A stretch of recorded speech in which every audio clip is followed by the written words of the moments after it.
We are here with former Vice President Dan Quayle, but to me and my sister, he's Baboo. Always Baboo.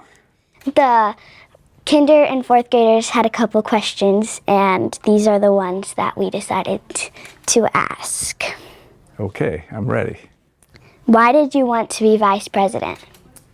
I was picked by George H.W. Bush to be his Vice President, and I let him know that I would be his Vice President, but it was his decision.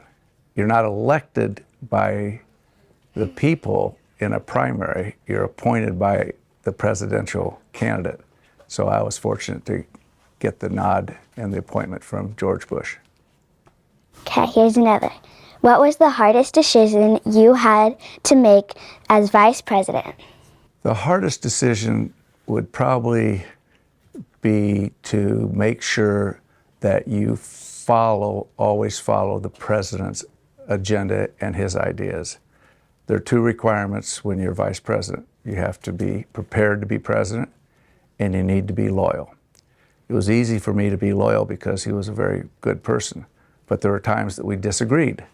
And to keep those disagreements private, confidential, it was always hard. Okay. Did you ever fly in Air Force One? If so, what was it like? I had Air Force Two, not Air Force One.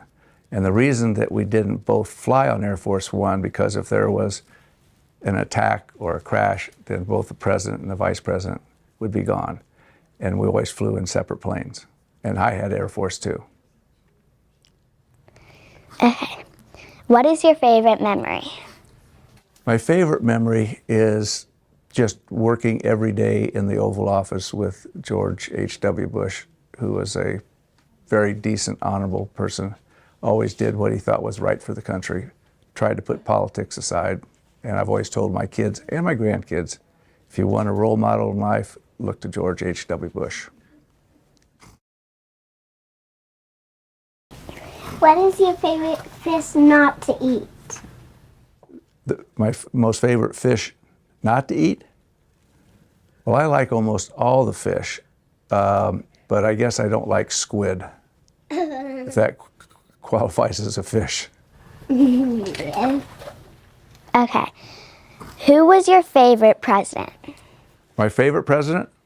Well, the one I worked with, of course, George H.W. Bush. But in history, you had George Washington, Abraham Lincoln. You know, those are two that come to mind right away. Thank you for being here, former Vice President Dan Quayle. Also known as Baboo. Thank you. Very good.